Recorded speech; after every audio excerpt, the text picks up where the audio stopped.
It's a freezing Saturday morning in a small Canadian town. The clock on the wall reads 10:45 a.m., and the pizza place is supposed to open in just over an hour. The managers and servers are starting to trickle in, laughing, chatting about their Friday night parties, totally clueless. And there I am, 15-year-old me, standing right in the middle of the kitchen, holding my folded apron and name tag in my hands. My boss walks in, sees me, and smirks like she always does. I look her dead in the eye and say, "I quit." She bursts out laughing. "Whatever. We were gonna fire you anyway." Then she adds, all smug, "If it were me, I wouldn't have even shown up. I'd have just screwed you over by not making any dough." Oh, honey.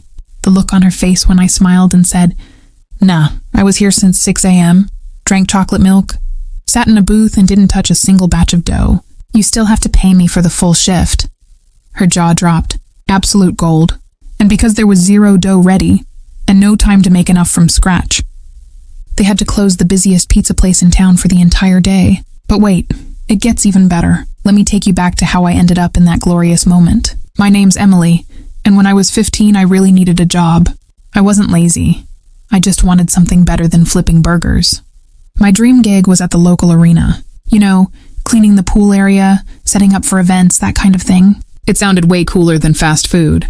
I applied, interviewed, everything looked perfect, until they told me I had to be 16 to handle certain chemicals around the pool. My birthday was months away. Gut punch.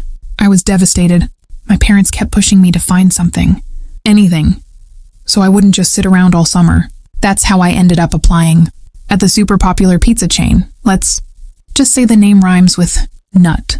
Everyone in town knew it. Friday nights, Saturday buffets, Sunday football crowds, it was always slammed. The place was run by a bunch of early 20-something college kids who acted like they owned the world just because they had keys to a restaurant. They strutted around in their red polos like they were CEOs. Congrats, guys. I got hired for the kitchen, washing dishes, prepping toppings, basic stuff. It wasn't glamorous, but the pay was decent for a teenager, and I figured I could tough it out until the arena job opened up. Within a month, they pulled me aside and said they wanted me to learn how to make dough. Now, making dough sounds simple, right? Mix flour, water, yeast, whatever. But at this place, it was brutal. You had to be there at 6 a.m. sharp on weekends. 6 straight hours of non-stop grinding. Mix a massive batch in the giant mixer. Pull it out while the next one starts. Oil the pans. Portion the dough balls perfectly. Stack them on racks. Wheel them into the speed proofer for exactly 1 hour. Then move them to cold storage. Over and over and over. No real breaks. Your hands are covered in flour and oil. Your back aches from lifting 50-pound bags. And the whole kitchen smells like yeast and sweat. And because it was a small town hotspot, they needed hundreds of dough balls ready by noon. I told them straight up, I'll learn it, but I don't want to do this every weekend. I was 15. Weekends were for sleeping in, hanging with friends, maybe catching a movie. I was much happier closing on weeknights. They promised, crossed their hearts, promised that I'd only have to do 1 weekend dough shift a month. That seemed fair. They got my buddy Scott on the same deal.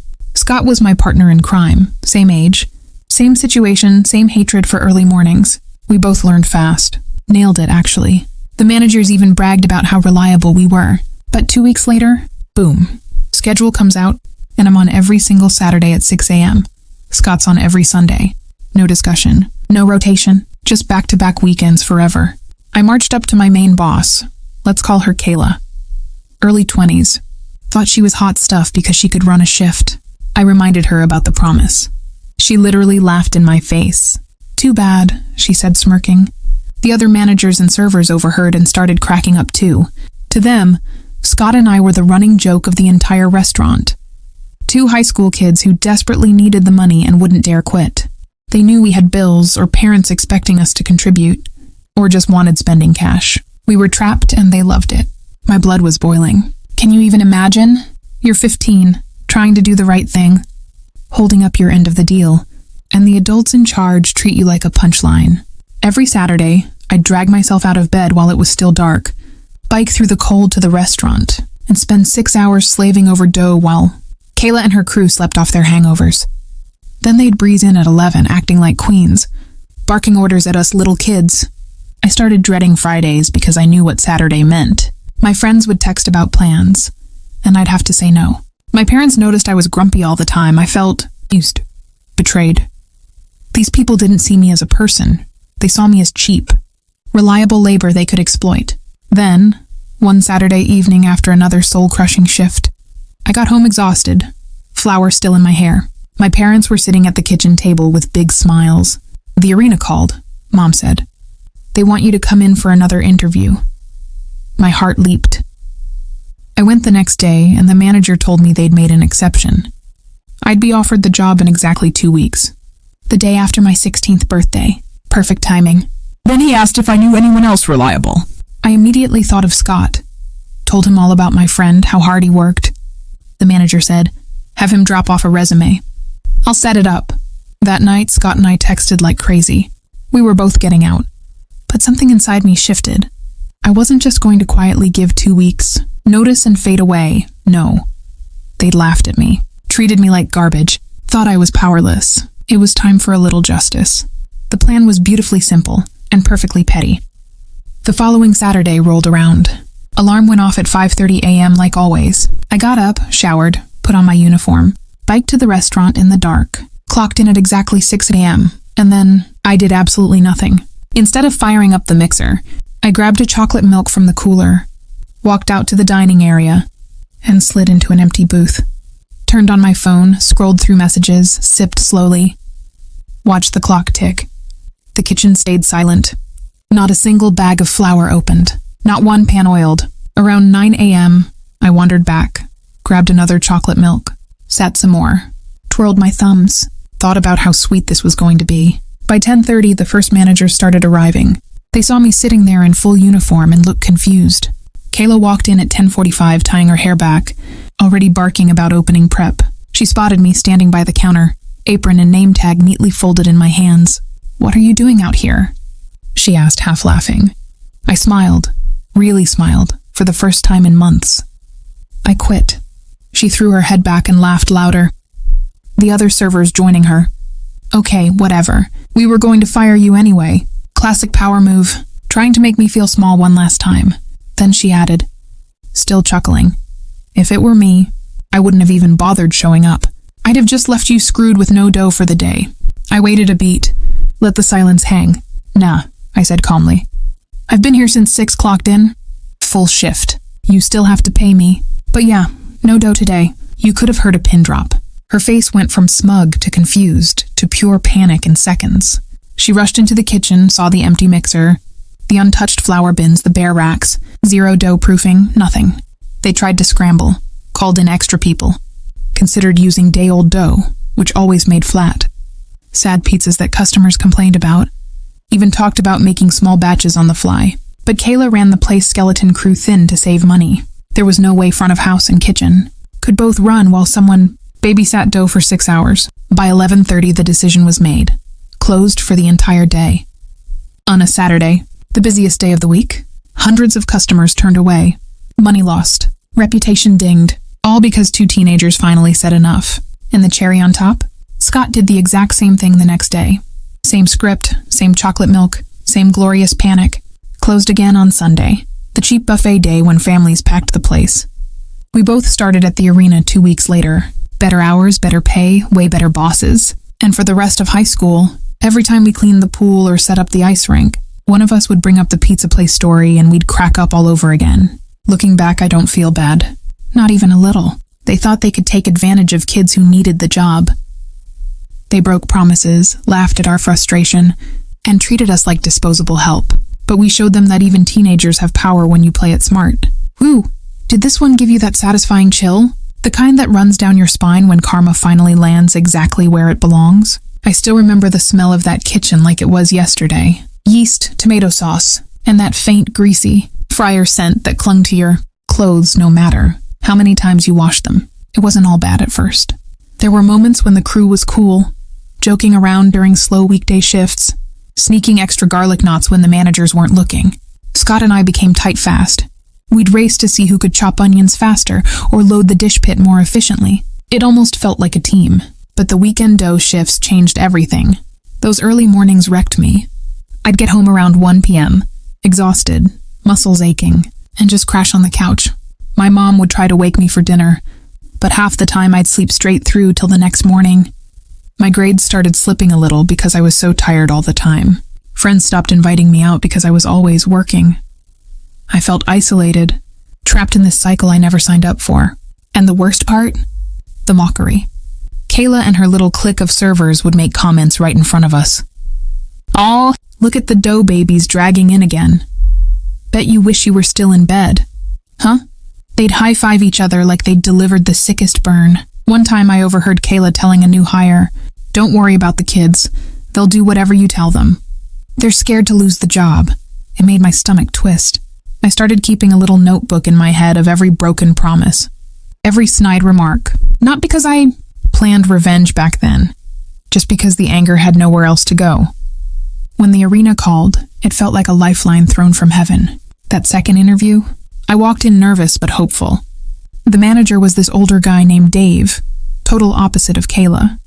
Kind eyes, actually listened when I talked. When he said the job was mine the day I turned 16, I almost cried right there. And when I mentioned Scott, he didn't hesitate. "Good workers are hard to find," he said. "Bring him in." That night, Scott came over to my house. We sat in my basement, whispering like we were planning a bank heist. At first, we talked about just giving notice and leaving gracefully. But then I said it out loud. "They don't deserve graceful." Scott grinned. "What if we don't make the dough?" We hashed out every detail. We'd show up, so we got paid, do zero work, then quit right before open. No yelling, no scene, just calm, cold facts.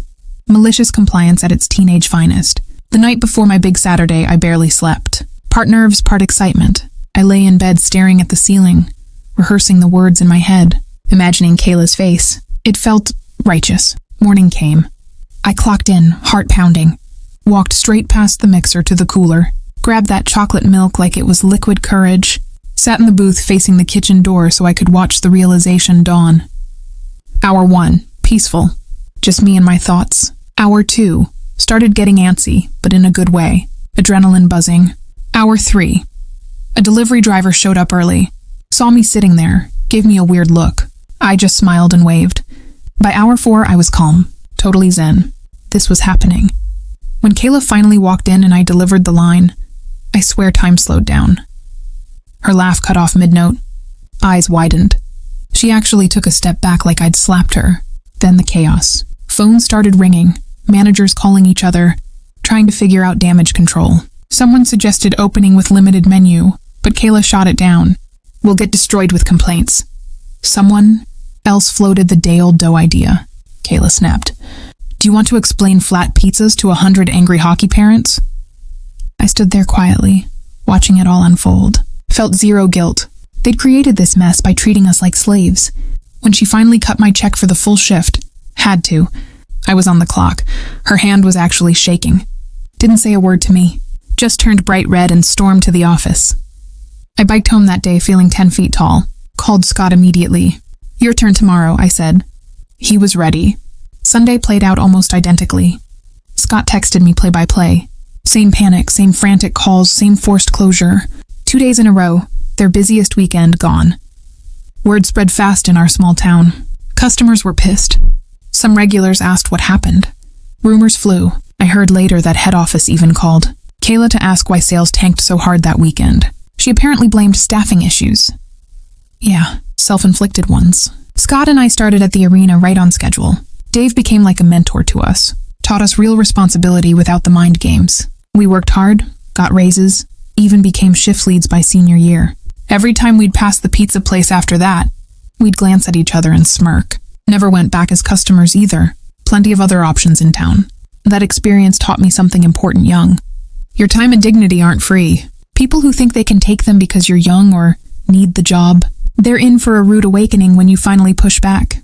So yeah, petty? Absolutely. Satisfying? Beyond words. Whew. Did this one give you that satisfying chill? Let me paint the full picture of just how devastating those 2 closures really were. This pizza place wasn't just popular.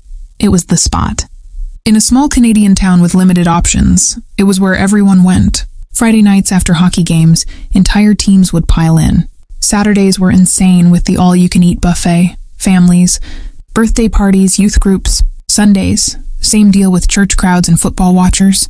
The parking lot stayed full from open till close. Closing on a Saturday and Sunday? That's thousands in lost revenue. Hundreds have turned away customers. Dozens have complained about online reviews. I checked later. People were mad. And because it was a franchise, corporate definitely noticed the sales drop. I heard through the grapevine that Kayla got a serious talking to. Apparently the owners weren't thrilled about her staffing strategy. Some of the servers who used to laugh with her suddenly weren't so loyal when tips dried up for a weekend. Meanwhile, Scott and I were living our best lives at the arena. The work was physical, scrubbing bleachers, maintaining the pool chemicals, now that I was 16, setting up for concerts or trade shows, but the atmosphere was night and day.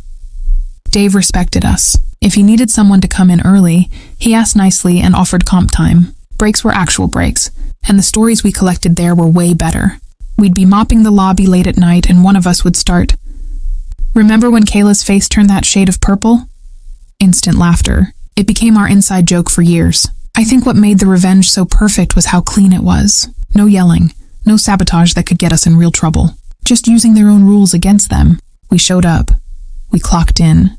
We fulfilled the minimum requirement of being present. Everything else? Optional when you're quitting on the spot. And the chocolate milk detail? That was pure flair. Made it sting extra that we weren't sulking or hiding.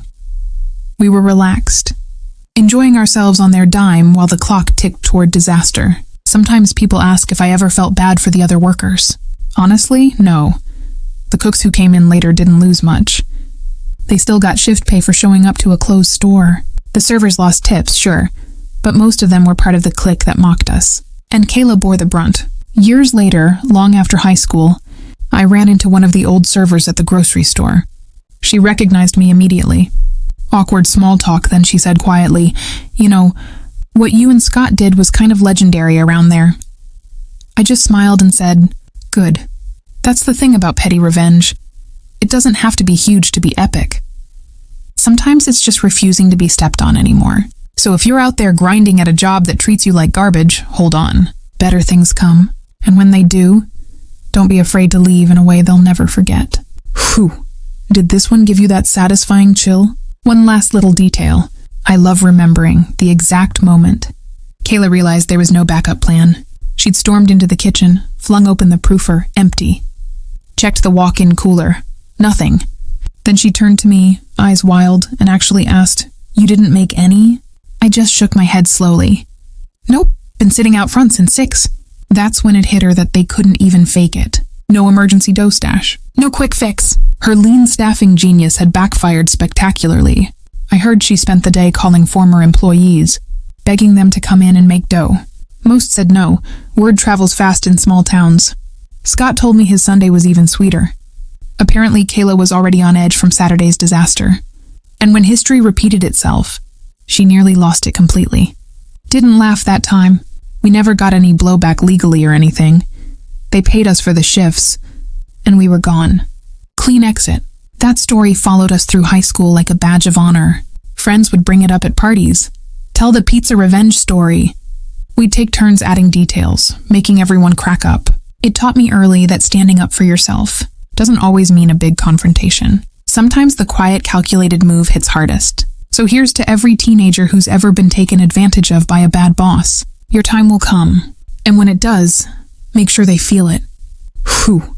Did this one give you that satisfying chill?